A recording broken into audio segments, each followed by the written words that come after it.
Hello students, আমি Nitish sir জ্ঞানজ্যোতি coaching সেন্টারের পক্ষ থেকে তোমাদের প্রত্যেককে জানাই আরো একবার স্বাগত। তো স্টুডেন্টস, আজকে আমি তোমাদের সঙ্গে আলোচনা করব এনডিইউ অর্থাৎ নর্থ বেঙ্গল ইউনিভার্সিটির আন্ডারে যে সমস্ত ছাত্রছাত্রীরা বিভিন্ন কলেজগুলোতে পড়াশোনা করছো, যারা সেকেন্ড সেমিস্টারের পরীক্ষা দিয়ে ফেলেছো, অল তোমরা কমন পেয়েছো, খুব ভালো পরীক্ষা হয়েছে তোমাদের। আর আজকে আমি তোমাদের সঙ্গে যেটা আলোচনা করবো, ডিএসসি মাইনর হিসেবে যারা সোশ্যোলজি রেখেছো তাদের আজকে সিলেবাস নিয়ে কিন্তু আলোচনা করব। মেজর এবং মাল্টিডিসিপ্লিনারি কোর্স উভয়ের জন্য। যারা ডিএসসি হিসাবে রেখেছো সোশ্যোলজি তাদের জন্য আজকের এই ক্লাসটা, যারা মাইনর হিসেবে রেখেছো সোশ্যোলজি তাদের জন্য কিন্তু আজকের এই ক্লাসটা ভীষণ সোজা। সিলেবাস সম্পর্কে আলোচনা হবে আজকে। রয়েছে সোশ্যাল প্রবলেমস ইন ইন্ডিয়া, মানে আমাদের ভারতবর্ষের যে কিছু সামাজিক সমস্যা রয়েছে সেই সমস্যাগুলো নিয়ে কিন্তু আমাদের এই সেমিস্টারে পড়তে হবে। তো স্টুডেন্ট যারা ফার্স্ট টাইম আমাদের ইউটিউব চ্যানেলে ভিডিওটি দেখছো তারা অবশ্যই চ্যানেলটিকে সাবস্ক্রাইব করে পাশে থাকা বেল আইকন অল প্রেস করে দেবে, যাতে নেক্সট টাইম থেকে কোনো ভিডিও আপলোড করলে তার নোটিফিকেশনটা তুমি সবার আগে পেতে পারো। এছাড়া যারা ভাবছো যে অনলাইনে আমাদের ক্লাস জয়েন করবে, নোটস নেবে, তারা অবশ্যই যোগাযোগ করো আমাদের অফিসিয়াল নাম্বার 7076398606 নাম্বার অথবা 6295916282 নাম্বারে। তোমাদের টোটাল কোর্স ফি রয়েছে তোমাদের এই সাধ্যের মধ্যে। যারা মেজর কোর্সের স্টুডেন্ট রয়েছে 1199 পুরো সেমিস্টারে ওয়ান টাইম পেমেন্ট খালি, এবং যারা মাল্টিডিসিপ্লিন কোর্সে রয়েছে তাদের জন্য 699 রুপিস রয়েছে পুরো সেমিস্টারে অল সাবজেক্টের কোর্স ফি। তো দেরি না করে আজই যোগাযোগ করো আমাদের সঙ্গে এবং যুক্ত হয়ে যাও আমাদের অনলাইন ক্লাসে। চলো শুরু করবো আজকের ক্লাসটা। সোশ্যাল প্রবলেমস ইন ইন্ডিয়াতে তোমাদের কি কি থাকছে দেখো। কি রয়েছে এখানে? সোশ্যাল প্রবলেমস, সোসিওলজি সিলেবাসে রয়েছে social problems in India. Okay,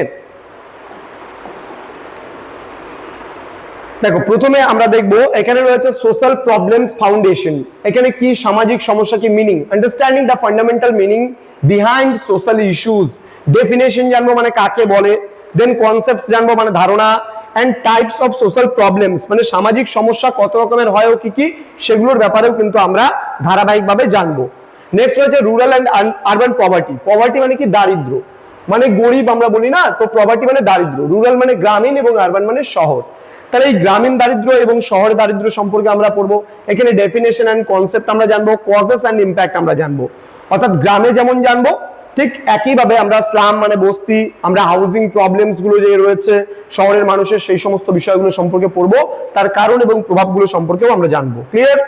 next, problems of youth মানে যুবকদের যে সমস্যাগুলো রয়েছে ইউনিট নাম্বার 3 তে আমরা সেগুলো পড়বো। Youth unrest and the agitation. এখানে রয়েছে জুভিনাল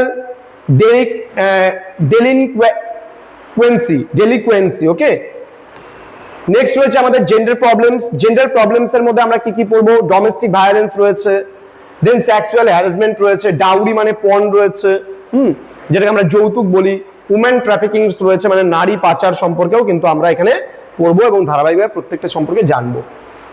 ইউনিট নাম্বার 5 এবং 6 এ রয়েছে child labour and communalism. Child labour মানে শিশু শ্রমিক, এন্ড হচ্ছে কমিউনালিজম মানে যেটা বোঝায় সেটা হচ্ছে সাম্প্রদায়িকতা। চাইল্ড লেবার সম্পর্কে আমরা জানবো, কজেস অফ চাইল্ড লেবার, দেন আমরা জানবো কমিউনালিজম মানে যেটাকে বোঝাচ্ছে সাম্প্রদায়িকতা। এখানে কনসেপ্ট অফ কমিউনালিজম আমরা জানবো, causes of communal violence and impact of communalism সম্পর্কেও আমরা কিন্তু এখানে পড়বো। তো সিলেবাসে আলোচনা হলো 6 নম্বর ইউনিট পর্যন্ত। এবার 7 নম্বর ইউনিটে ওল্ড এজ প্রবলেম। এখানে রয়েছে causes of old age problem, রয়েছে measures to eradicate. Okay, eradicate. তো স্টুডেন্ট এই ছিল আজকের সিলেবাস, যেখানে সোসিওলজি আমরা কি কি পড়বো সেই নিয়ে আলোচনা করলাম। সিলেবাসটা কি ছিল আমাদের থার্ড সেমিস্টারে, কি থাকবে, যারা মেজর এবং মাল্টিডিসিপ্লিনারি কোর্স উভয় কোর্সের স্টুডেন্টদের জন্য আলোচনা হলো। এর পরবর্তী ক্লাসগুলো অবশ্যই খুব তাড়াতাড়ি এসে যাবে তোমাদের সিলেবাস সংক্রান্ত ক্লাসগুলো, এবং তারপরে সিলেবাস দেওয়া শেষ হলেই কিন্তু তোমাদের ধারাবাহিকভাবে ধাপে ধাপে বিভিন্ন সাবজেক্টের উপর ক্লাসগুলো আসতে থাকবে। দেখা হবে খুব তাড়াতাড়ি আরো একটা নতুন ক্লাস নিয়ে তোমাদের সঙ্গে। তোমরা প্রত্যেকেই ভালো থেকো, সুস্থ থেকো। Thank you so much, thanks for watching after all. Thank you.